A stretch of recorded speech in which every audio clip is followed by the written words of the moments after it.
C'est avec joie qu'on va offrir la parole de Dieu ensemble dans le psaume 139. Le psaume 139.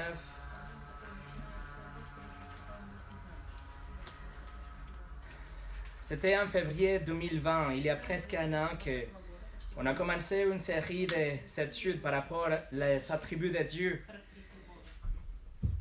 Puisqu'on venait de finir une série d'études par rapport à la divinité de Christ en 24 parties, qu'on a dit maintenant qu'on a clairement vu que Jésus est Dieu, nous allons voir comment est ce Dieu. Et donc on a dit nous allons étudier les caractéristiques, les attributs de Dieu. Il y a quelque temps, ma famille et moi, on a entendu un prédicateur américain qui disait que c'est vraiment quelque chose d'exceptionnel de trouver une église où les attributs de Dieu sont étudiés. Il a dit que dans son expérience, il y a très peu d'églises qui ont le privilège, vraiment, qui sont assez fortunées de se faire enseigner les attributs de Dieu. Et vraiment, je pense que étudier les attributs de Dieu, c'est une des choses les plus importantes qu'on a fait ici ensemble, parce que je veux dire, qu'est-ce qui peut être plus avantageux, plus important que connaître comment et qui est vraiment ce Dieu, le Dieu que nous louons. On a vu jusqu'à présent la première caractéristique, le premier attribut, on a dit que Dieu est indépendant. On a étudié la acéité de Dieu en disant que Dieu est autonome, Dieu est complètement indépendant de la création. Il existe en lui-même, en soi-même. Il n'a pas besoin de vous, de moi, il n'a rien, besoin de rien, il est en dehors de la création, etc., complètement indépendante. Deuxièmement, on a dit que Dieu est un esprit. On a étudié la spiritualité de Dieu en disant que Dieu est immatériel, que Dieu est infini, que Dieu est invisible. Troisièmement, on a vu la souveraineté de Dieu. On a dit que Dieu est souverain sur la création, sur l'histoire. Il est souverain même sur le salut des hommes. Et on a étudié la souveraineté de Dieu juste avant le tout premier confinement. Donc c'est très bien tombé. Et on a vu que la réponse d'un chrétien envers la souveraineté de Dieu est une constante et inaltérable joie. On a vu souveraineté de Dieu égale joie. Quatrièmement, on a vu l'attribut de la sainteté de Dieu. La sainteté de Dieu qui couronne le reste des attributs de Dieu, parce que la sainteté de Dieu va impacter et injecter le reste de ses attributs. Ça veut dire que tout ce que Dieu est, tout ce que Dieu a fait et fera, est saint en soi-même, séparé de la corruption, séparé du péché, saint et parfait. Et on a vu la réponse immédiate à la sainteté de Dieu est une sainte crainte, la crainte de Dieu, suivie par notre louange, suivie par notre sanctification. Et d'ailleurs, toutes ces études, et il y a plus de 1200 études en français et en russe sont disponibles sur notre site. Mais aujourd'hui, donc, on continue l'étude des attributs de Dieu. On va voir le 5e attribut de Dieu d'une liste de 15 attributs que je vous ai donnés il y a un an déjà. L'attribut qu'on va voir aujourd'hui, c'est le premier des 3 omnis. Omniprésence, omniscience et omnipotence. Omni vient du latin tout. Donc, si on ajoute omni avec présence, on veut dire que Dieu est présent partout. L'omniprésence de Dieu, ça veut dire que Dieu est présent en tout lieu, dans toute sa personne, complètement, en tout moment. Son essence est présente dans tout l'univers, sans aucune diffusion ou expansion ou multiplication. Il est tout simplement tout présent, pleinement, partout. Tout comme cela était le cas des autres de ses attributs, aujourd'hui, nous allons demeurer dans quelque chose que nous ne pouvons pas vraiment comprendre ou saisir, parce que rien dans la nature, rien autour de nous est omniprésent. Donc, il n'y a rien à quoi on puisse comparer l'attribut de l'omniprésence de Dieu. Nous allons dépendre tout simplement de notre Bible, ce que la Bible dit, ce que le texte signifie, et de notre foi pour croire ce que la Bible nous dit. Voilà ce qu'on va voir aujourd'hui, mais avant de commencer, on va prier. Seigneur, aujourd'hui que nous sommes devant un attribut tellement incompréhensible pour nous, mais tellement vrai pour toi, une caractéristique divine, quelque chose que seulement demeure en toi. Tu as décidé de partager avec ta création des autres attributs, mais pas l'attribut de l'omniprésence. Donc, on dépend vraiment de la foi pour le voir, pour le croire, pour le comprendre. Et je te demande que tu ouvres nos cœurs, que tu nous donnes de l'intelligence, de savoir, de la foi même, pour saisir le concept de l'omniprésence et les implications pratiques qu'on peut avoir dans notre vie. Seigneur, nous remettons cette étude en tes mains au nom de Jésus. Amen. Et le message d'aujourd'hui s'appelle les attributs de Dieu, omniprésence. Alors, l'attribut de l'omniprésence fait référence à cette réalité, ce fait que Dieu est présent partout. Dieu est présent dans cette pièce maintenant, et également qu'il est présent dans les galaxies les plus lointaines. Il est présent aussi comme il est présent dans les étoiles les plus éloignées, que les télescopes les plus puissants puissent voir. Dieu est présent là, ici et partout, en tout moment. L'attribut de l'omniprésence est lié bien sûr à cet attribut qu'on a déjà étudié, la spiritualité de Dieu.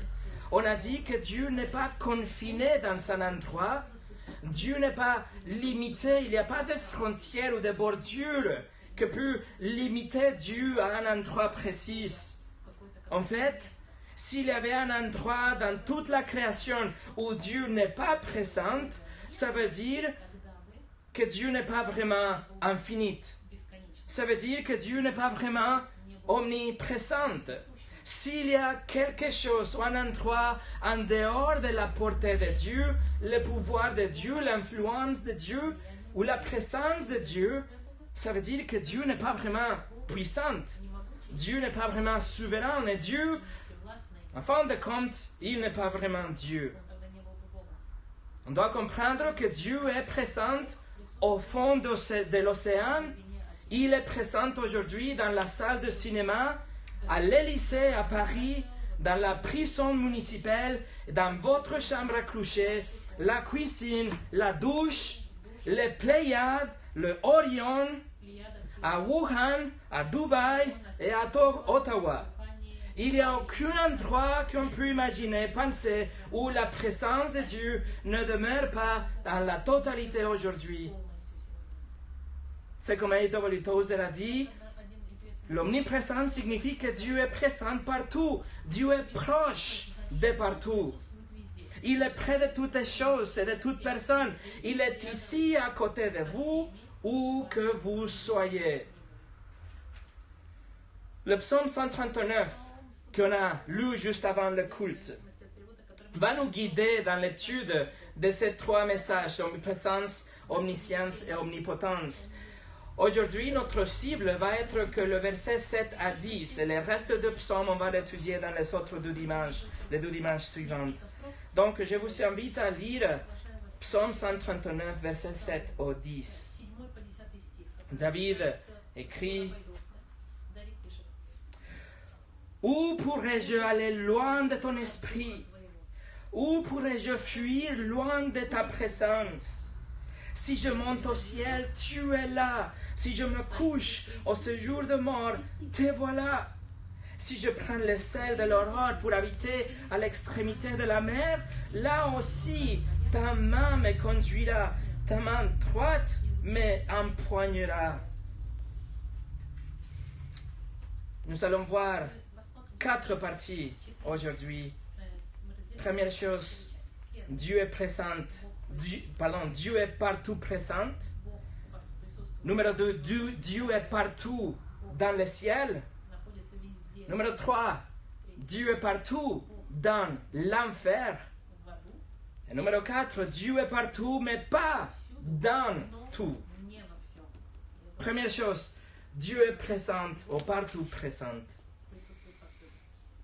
Dans le verset 7, David écrit tout question rhétorique où la réponse est claire.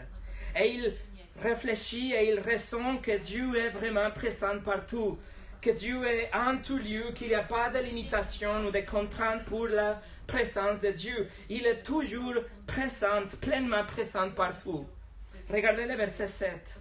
Il demande, où pourrais-je aller loin de ton esprit? Où pourrais-je fuir loin de ta présence? Autrement dit, David demande, y a-t-il un endroit où tu n'es pas présente, Dieu? Y a-t-il un endroit où je peux me cacher, où tu ne seras pas présent, Dieu? Est-ce qu'il y a 1 mètre carré dans tout l'univers où je peux me trouver toute seule, Dieu, loin de toi? Y a-t-il une grotte sombre où je puisse me accroupir dans le coin et pécher sans que tu le saches? Y a-t-il peut-être une galaxie lointaine où je peux m'enfuir et tu ne seras pas présente là? Et David connaît la réponse. Dans les versets 8 et 10, il répond, il dit, si je monte au ciel, tu es là. Si je me couche au séjour de mort, te voilà. Si je prends l'aisselle de l'aurore pour habiter à l'extrémité de la mer, là aussi ta main me conduira, ta main droite m'empoignera. David est en train de dire, si l'on monte au point le plus haut, le ciel, tu es là. Si je descends à ce qui représente le lieu le plus bas, le séjour de mort, le Sheol, Dieu est présent. Il dit, si je m'enfuis vers l'est, à l'endroit le plus lointain que je peux trouver, vers l'est, où le soleil se lève le matin, tu es là. Ou si je m'en vais vers l'ouest, où il y a la mer, l'extrémité de la mer, tu es là. Où puis-je aller loin de toi? Si je vole, même dans les rayons de soleil, dans l'aurore, David écrit, si je monte dans les rayons de soleil, si je vole à 300 000 km par seconde, si je me trouve dans le soleil dans 8 minutes, je ne peux pas m'éloigner de toi. Écoutez ce que Dieu a dit à travers le prophète Amos. Et l'idée est la même. Il n'y a aucun endroit où on puisse nous cacher, s'échapper de Dieu, fermer une porte, cacher sous le rocher pour que Dieu ne soit pas présent. Amos 9, verset 2 nous dit, « S'il pénètre dans le séjour de mort, ma main les en arrachera. S'il monte au ciel, je le ferai descendre. S'il se cache au sommet du Carmel, je les y chercherai et je les attraperai. S'il se cache à mes regards dans le fond de la mer, j'ordonnerai aux serpents de les y mordre. S'ils sont emmenés en déportation par leurs ennemis, j'ordonnerai à l'épée de les y faire mourir. » La présence de Dieu est partout. Nous ne pouvons pas nous échapper de Dieu, il est omniprésent. Et Dieu a dit à travers Jérémie, chapitre 23, verset 24, « Quelqu'un pourrait-il se cacher dans des cachettes sans que moi, je ne le vois ?» déclare l'Éternel. « Est-ce que je ne remplis pas le ciel et la terre ?» déclare l'Éternel. Dieu a dit à travers Jérémie qu'il est omniprésent. Et il dit ça parce que dans les jours de Jérémie, il y avait des prophètes qui disaient qu'on pouvait se cacher de Dieu. Mais en réalité, Dieu n'est pas localisé. Nous ne pouvons pas dire que Dieu se trouve là pour que je puisse aller me cacher de l'autre côté. Il remplit le ciel, il remplit la terre, il remplit la création. Et non seulement il est partout en tout moment, mais on doit comprendre qu'il est complètement, pleinement partout en tout moment. C'est ce qu'on appelle dans la théologie la immensité de Dieu. Rien à voir avec la taille, mais c'est plutôt le fait qu'il est pleinement présente à Hawaï et à Vénus en même temps et tout le temps. Alors comment ça marche? Comment c'est-il possible? La réponse, c'est un attribut qui appartient à Dieu seul. C'est quelque chose que nous devrons attendre pour voir et comprendre comment cela fonctionne. Mais pour le moment, nous le savons parce que Dieu le déclare. Dieu nous dit à travers sa parole que c'est comme ça qu'il est. Nous ne pouvons pas vraiment le saisir. C'est comme le théologien, le puritain du XVIIe siècle, Richard Sibbes, a dit « Comment le fini peut saisir l'infini ?» Nous allons le percevoir, mais pas le concevoir. Alors, où que soit Dieu, il est pleinement présent. Il est pleinement présent, comme j'ai dit, dans cette pièce, comme il est pleinement présent dans l'étoile la plus éloignée. Et si un jour, l'homme est capable de bâtir une colonie dans une autre galaxie, Dieu sera là aussi. Dieu a dit à travers le prophète Abdias dans le verset 4, « Même si tu places ton nid aussi haut que celui de l'aigle, même si tu le places parmi les étoiles, je t'en ferai tomber, déclare l'Éternel. » Dieu n'est pas diffusé comme un gaz. Il n'est pas étiré comme un élastique. Il est pleinement, complètement présent avec tous ses attributs partout, en tout endroit, tout point spatial. Et ça, c'est vraiment tellement en dehors de notre logique, en dehors de notre compréhension que ça fait peur.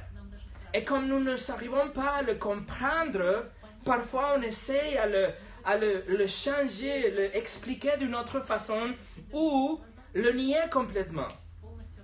En fait, les religions du monde essayent de se débarrasser de l'omniprésence de Dieu car c'était tellement difficile à comprendre. Les témoins de Jéhovah, tout clair dans le site internet, ils disent que Dieu n'est pas omniprésent. Le Dieu des Mormons, par exemple, il est un homme qui habite dans une autre planète. Donc Dieu n'est pas omniprésent. Il est présent dans son planète à lui. Le Dieu de l'islam, il est présent partout, mais seulement dans sa connaissance. C'est pas qu'il est présent, c'est qu'il connaît toutes les choses. Donc, le Dieu de l'islam n'est pas omniprésent. L'hindouisme propose un Dieu qui, en fin de compte, il peut être tout ce que vous voulez qu'il soit. Si vous voulez, il peut être omniprésent. Mais si vous changez d'avis, il peut cesser d'être omniprésent. Les Cananéens, à l'époque, ils croyaient que leur Dieu, Baal, il habitait quelque part et quand ils priaient, quand ils avaient des problèmes, Baal pouvait venir pour les aider. Les Romains croyaient que leur Dieu était confiné à leur temple, ainsi que les Grecs croyaient que leur Dieu était confiné au temple. Vous voyez, c'est seulement Yahweh, le Dieu trinitaire de la Bible, qui nous dit clairement qu'il est pleinement présent partout et à tout moment. Et juste en regardant l'attribut de l'omniprésence, nous pouvons conclure définitivement que nous ne parlons pas d'un seul Dieu qui est appelé par de différents noms pour les autres religions. Pas du tout. Seulement le Dieu de la Bible. Le Dieu de la Bible, le Père de notre Seigneur Jésus-Christ nous dit qu'il est complètement omniprésent. L'omniprésence de Dieu est tellement massive et elle a tellement des implications pratiques que le peuple d'Israël même, ils ont essayé à enfermer Dieu, de confiner Dieu dans le temple de Salomon. Le juif croyait que le temple de Salomon serait la demeure de Dieu, mais que Dieu ne sortirait pas de là. C'est pour ça que Salomon a clarifié dans 1 Roi chapitre 8 verset 27, Salomon a dit, mais quoi? Dieu pourra-t-il vraiment habiter sur la terre? Puisque ni les cieux des cieux ne peuvent te contenir. Cette maison que j'ai construite ne pourra d'autant moins contenir. Les Syriens, à l'époque, pratiquaient leur religion et ils pensaient que leur Dieu habitait dans les vallées parce que c'était là où il habitait et ils pratiquaient leur religion. Et les Syriens accusaient les Juifs de louer un Dieu qui habitait dans les montagnes parce que les activités religieuses des Juifs se passaient plutôt dans les montagnes, à Horeb ou Sinaï, à Jérusalem, que c'est aussi une colline. Jésus, on le sait, il montait suivant au mont des Oliviers, etc. Les Syriens donc pensaient que le Dieu d'Israël était limité aux montagnes, alors que leur Dieu était limité aux vallées. Des autres gens ont essayé aussi de confiner le Dieu de la Bible, et même nous, en tant que chrétiens, parfois on fait l'erreur de penser que Dieu est confiné dans le ciel. On dit Dieu est dans le ciel, c'est tout. Quelque part par là. Mais juste comme Salomon vient d'expliquer, ni le ciel, ni les cieux des cieux peuvent contenir notre Dieu. Écoutez ce que A.W. Tozer a dit par rapport à ça. Il a dit, Dieu remplit les cieux et la terre, tout comme l'océan remplit un seau qui y serait immergé à 2 kilomètres de profondeur. Le seau est plein d'océan, mais l'océan entoure le seau dans toutes les directions. Alors, lorsque Dieu dit qu'il remplit les cieux et la terre, c'est vrai. Mais les cieux et la terre sont immergés en Dieu. Et tout l'espace l'est aussi. Numéro 2. Dieu est partout dans le ciel. Verset 8. David demande, si je monte au ciel, tu es là. Dieu est dans le ciel. Ça, c'est une conception en commun qu'on connaît. On connaît tous que Dieu habite quelque part dans le ciel. Et bien sûr, nous ne voulons pas dire qu'il habite dans le ciel où on voit les oiseaux qui volent, ou même au-dessus où il y a les nuages, ou même au-dessus où il y a les satellites, ou même au-dessus où il y a les étoiles et les planètes. Non. Nous, on dit que Dieu habite dans le ciel ou le paradis, mais comme quelque part. C'est une autre dimension, c'est un autre endroit en dehors de notre création. Ça n'a rien à voir avec notre espace, ça n'a rien à voir avec notre temps. C'est quelque part où Dieu habite, mais Dieu n'est pas contenu là où il habite. Tout simplement, le ciel ou le paradis est la demeure de Dieu, comme si c'était son centre d'opération, si vous voulez. Il y a un trône dans le ciel, il y a la louange dans le ciel, il y a les anges dans le ciel. Mais Dieu n'est pas confiné à sa demeure dans le ciel. Écoutez quelques versets. Le psaume, par exemple, 11, verset 4, nous dit « L'Éternel est dans son saint temple, l'Éternel a son trône dans le ciel. » Psaume 103, verset 19, « L'Éternel a établi son trône dans le ciel, et son règne domine tout l'univers. » Psaume 113, verset 5, « Qui est semblable à l'Éternel notre Dieu? Il a sa demeure en haut, et il s'abaisse pour regarder le ciel et la terre. » Psaume 123, verset 1, « J'ai levé les yeux vers toi, qui sièges dans le ciel. » Et le livre d'Apocalypse, chapitre 4, verset 1, Jean écrit, « Après cela, j'ai regardé, et voici une porte était ouverte dans le ciel. » La première voix qui avait entendu me parler avec la force d'une trompette me dit alors, « Monte ici et je te ferai voir ce qui doit arriver par la suite. » Aussitôt je fus saisi par l'Esprit, et voici, il y avait un trône dans le ciel, et sur ce trône, quelqu'un était assis. Alors Dieu habite, Dieu règne depuis le ciel, depuis l'endroit le plus haut. Il règne sur la terre, sur la création, sur l'ensemble de concurrentes.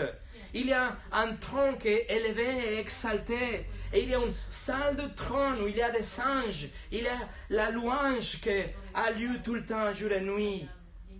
Mais pensez à ça, mes amis. Même les anges qui sont des esprits, les anges, ils sont limités, ils sont localisés quelque part. Mais ils ne sont pas partout dans le sens de l'omniprésence. Satan, il n'est pas omniprésent. Il est un esprit, mais il est localisé quelque part. Aujourd'hui, en ce moment, il est quelque part, mais il n'est pas présent partout. Ces démons, ils sont partout présents, mais ils ne sont pas omniprésents. Aucune d'eux est omniprésente, même comme les anges ne sont pas omniprésents, parce que Satan et les anges ont été des créatures, des créations de Dieu qui seulement est omniprésente. Dieu est présent partout et il remplit le ciel, il remplit le paradis, ainsi que la création entière. Il remplit l'univers. S'il avait un centimètre carré où Dieu n'est pas présent, il serait 99% omniprésent. Donc, il ne serait pas omniprésent du tout. Quand Salomon a fait les préparations pour le temple, il a dit: qui est en mesure de le construire une maison, puisque ni le ciel, ni même les cieux des cieux ne peuvent le contenir. Dieu remplit le ciel, Dieu remplit le paradis, mais il n'est pas contenu par le paradis ou par le ciel. En fait, rien ne peut contenir Dieu, mais Dieu contient toutes les choses. Comme Paul a dit dans l'Areopagus, Actes chapitre 17, verset 28, il a dit: c'est en lui que nous avons la vie, le mouvement et l'être. Ou comme le puritain Stephen Charnock a dit: remarquez bien que là où les poissons vivent, c'est dans l'eau, là où les oiseaux vivent, c'est dans l'air. De même, là où nous vivons, c'est en Dieu.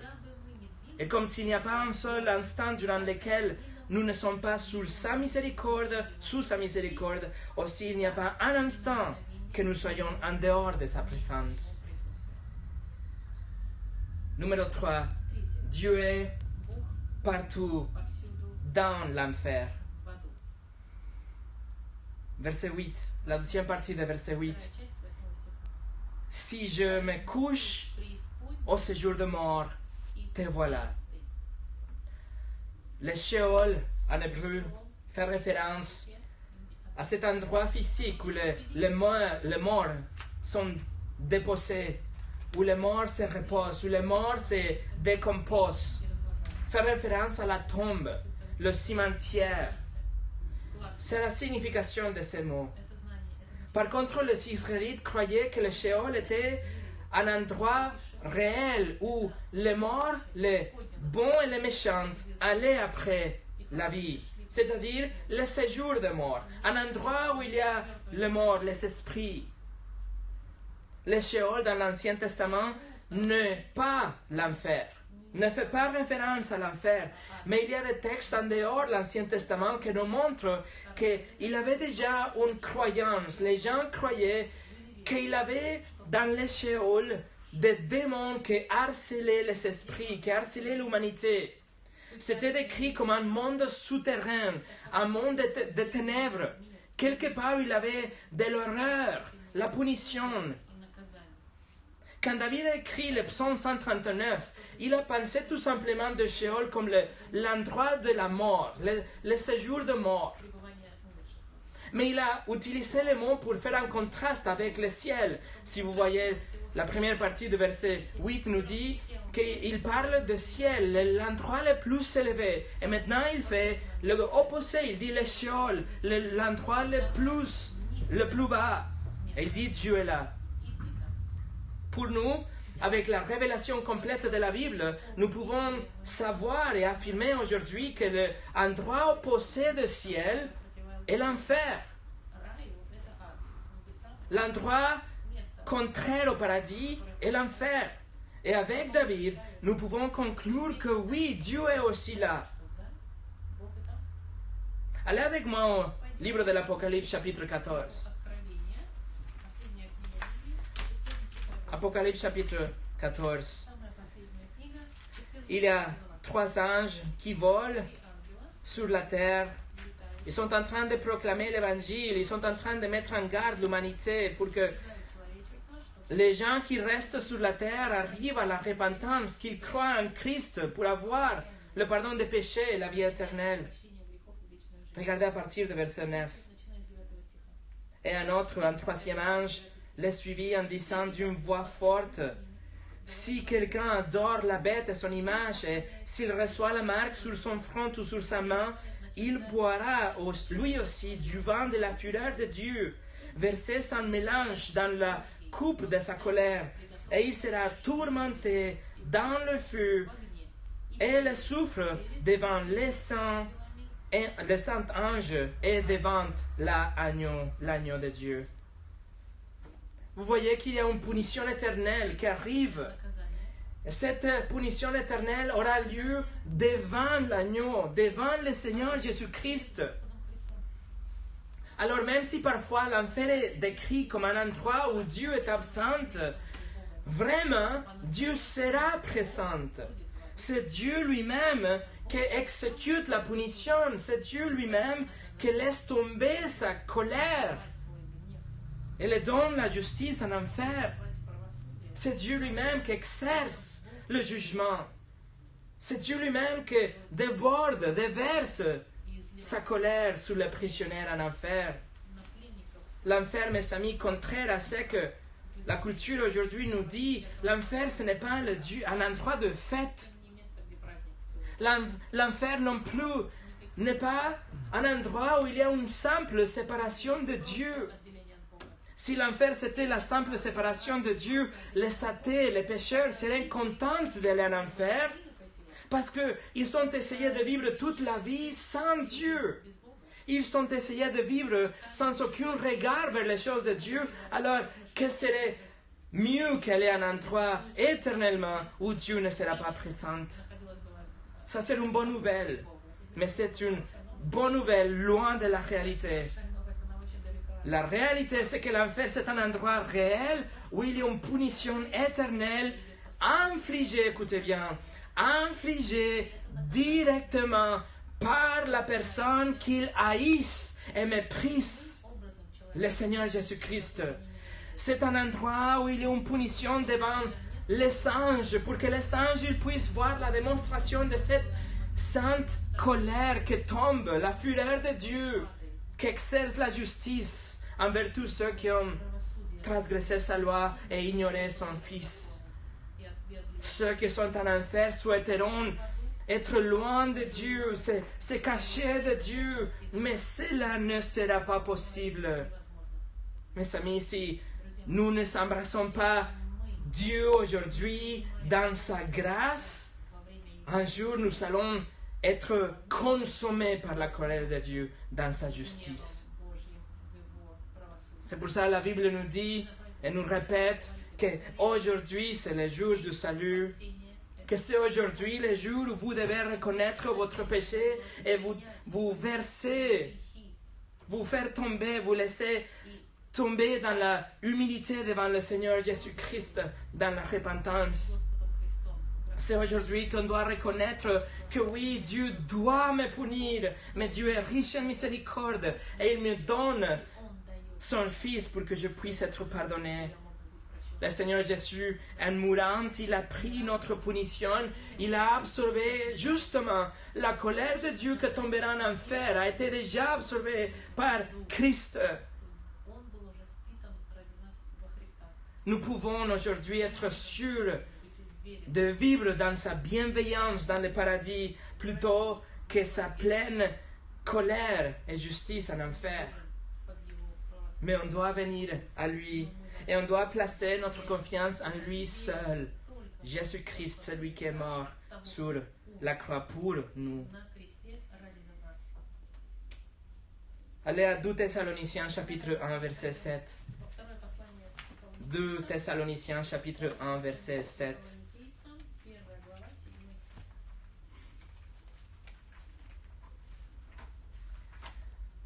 La deuxième partie de verset 7 nous dit: lorsque le Seigneur Jésus apparaîtra du ciel avec les anges de sa puissance au milieu d'une flamme de feu, pour punir ceux qui ne connaissent pas Dieu et ceux qui n'obéissent pas à l'évangile de notre Seigneur Jésus-Christ. Ils seront pour peine une ruine éternelle, loin de la présence du Seigneur et de la gloire de sa force. On voit dans le verset 9 qu'ils auront une peine loin de la présence du Seigneur. Et il y a des gens qui disent, voilà, Dieu n'est pas présent dans la punition éternelle. Mais ce qu'il faut savoir, mes amis, c'est que ce verset doit être traduit comme ils seront loin de la face du Seigneur. Ils seront loin des yeux du Seigneur. C'est comme s'il détourne son visage miséricordieux. C'est comme s'il ferme les yeux qui pardonnent. Et maintenant, vous êtes juste face au jugement, sans aucune personne qui peut vous sauver et vous aider. Autrement dit, Dieu est présent dans l'enfer, dans la manifestation et l'exécution de sa juste colère. Alors qu'il est présent dans le ciel, dans la manifestation de sa grâce et son amour et sa joie. Mais ça va être lui-même qui va punir les âmes en enfer. Il est présent partout parce qu'il est omniprésent. R.C. Sproul a dit, les hommes uniques en enfer ne seront pas séparés de Dieu seulement de sa bienveillance, sa fureur et avec eux constamment. Et numéro 4, Dieu est partout, mais pas dans tout.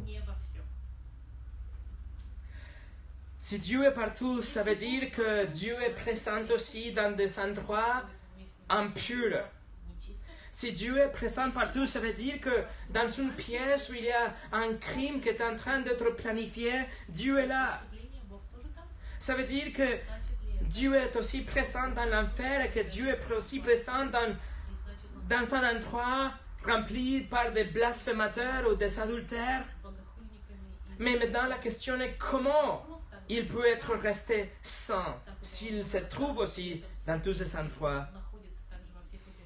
Et la réponse est que la nature divine ne peut pas se mélanger avec les choses qui ont été créées.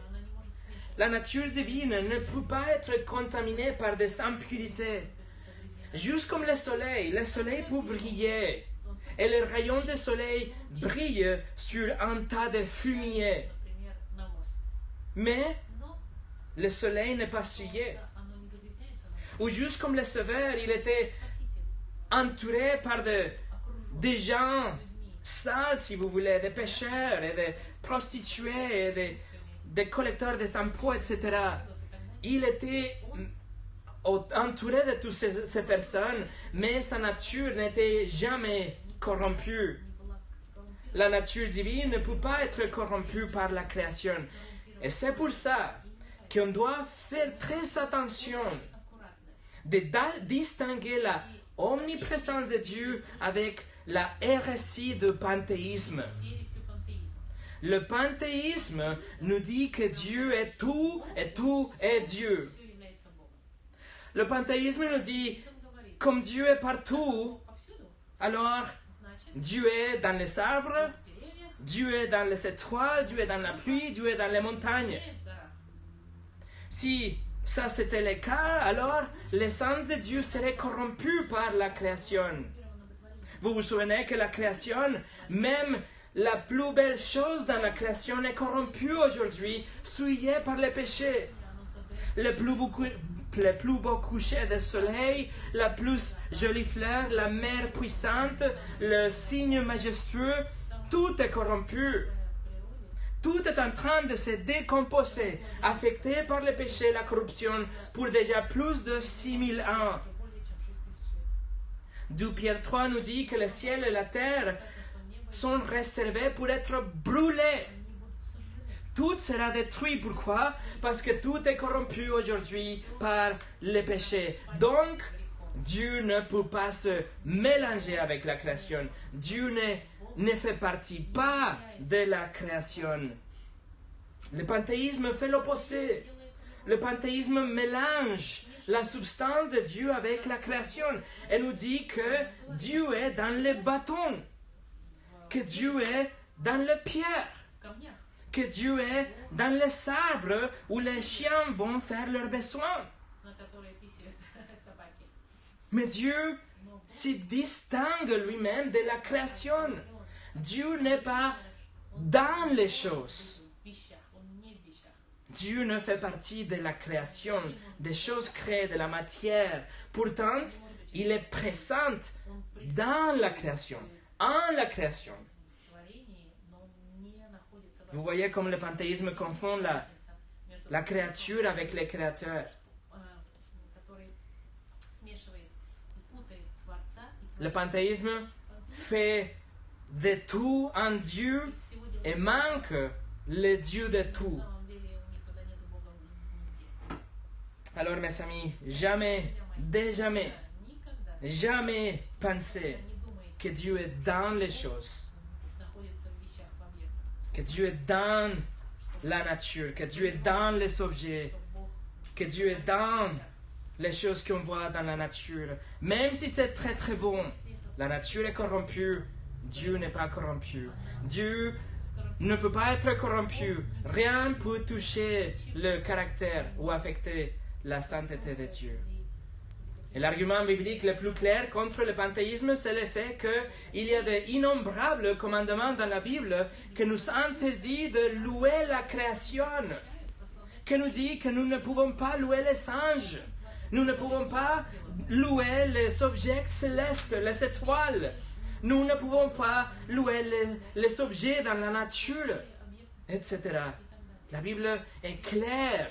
Et si on tombe dans l'erreur de ce panthéisme, nous sommes en train de faire ce que la Bible dénonce comme l'idolâtrie. Et pour finir, mes amis, l'attribut de l'omniprésence de Dieu doit être l'attribut le plus effrayant de tous les attributs de Dieu.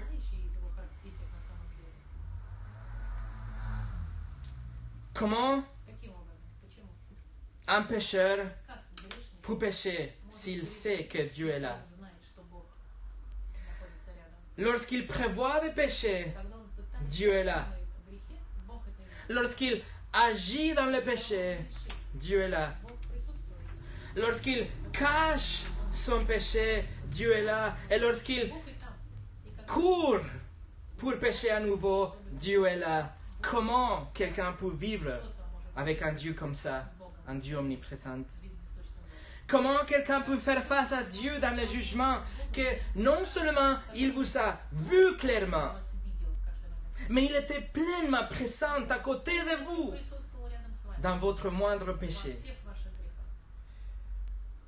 Mais la raison pour laquelle David écrit ce psaume avec une telle louange, c'est un chant de louange, c'est parce qu'il avoue et il reconnaît qu'il a besoin d'un médiateur, qu'il doit voir quelqu'un pour se mettre entre lui et les juges de l'univers, qu'il y a quelqu'un qui peut payer pour ce crime, que Dieu a vu, que Dieu était présent et que Dieu était offensé.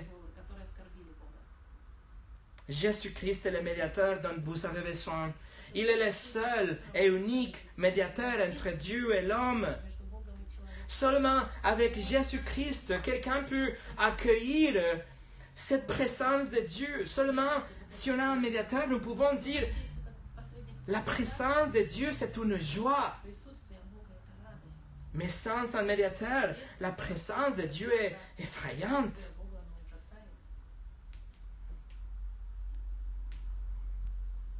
Et c'est seulement à travers ce médiateur, c'est seulement parce que les chrétiens, nous connaissons cette personne, le Seigneur Jésus-Christ, que nous pouvons être assurés de notre position et notre statut devant Dieu.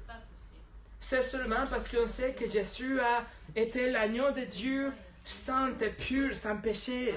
et qui a pris notre punition sur la croix, qu'il a vécu une vie parfaite, que nous la donne comme un cadeau. C'est juste grâce à ça qu'un chrétien peut dire « j'ai rien à craindre ».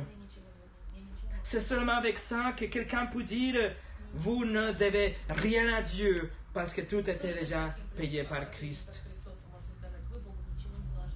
Nous pouvons avoir de la paix aujourd'hui en vivant dans la présence de Dieu et nous pouvons nous réjouir en sachant que nous vivons dans sa présence parce que Christ est pour nous.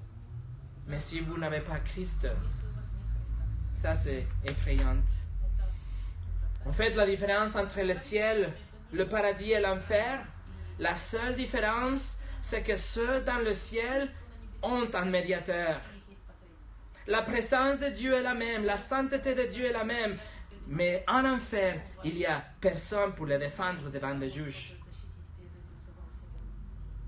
Mes amis, quel grand Dieu nous servons, que Dieu qui transcende notre conception et notre intelligence et son omniprésence tout seul nous montre comment nous sommes tellement finis et tellement petites. Et l'étoile, comme l'étoile la plus brillante, est réduite à rien quand le soleil se lève. C'est comme ça l'orgueil de l'homme. Quand on fait face à la majesté de Dieu, dans la omniprésence de Dieu. Dieu est majestueux, Dieu est immense, Dieu remplit toutes les choses en tout moment. Nous ne pouvons pas sonder pleinement l'omniprésence de Dieu, mais nous la croyons. Pourquoi? Parce qu'il la révèle. Il nous dit, c'est comme ça que je suis. Et nous devons apprendre à admirer les choses et louer les choses, même si on n'arrive pas à les saisir complètement. Ça, c'est l'omniprésence de Dieu.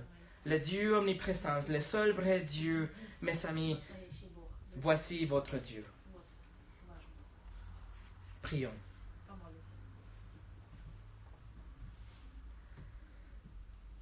Seigneur, merci pour le Seigneur Jésus-Christ, le médiateur qui fait que on a aujourd'hui de la paix en sachant que tu es ici, que tu es là. Merci que tu nous as déjà pardonné pour toutes ces choses qu'on a fait devant ta présence, dans ta présence. Quelle honte, Seigneur. Mais merci que tu nous pardonnes. Je te demande, Seigneur, que à partir d'aujourd'hui, on puisse vivre une vie dans cette conviction et assurance que tu es là. Mais tu es là, pas pour nous juger ou punir. Tu es là comme notre Dieu et notre Père, le Créateur qui nous aime et qui nous a donné le médiateur pour pouvoir nous réjouir dans ta présence. Et je te demande, Seigneur, que tous ceux qui ne te connaissent pas, qu'ils viennent vite avant que ce soit trop tard. Au nom de Jésus. Amen.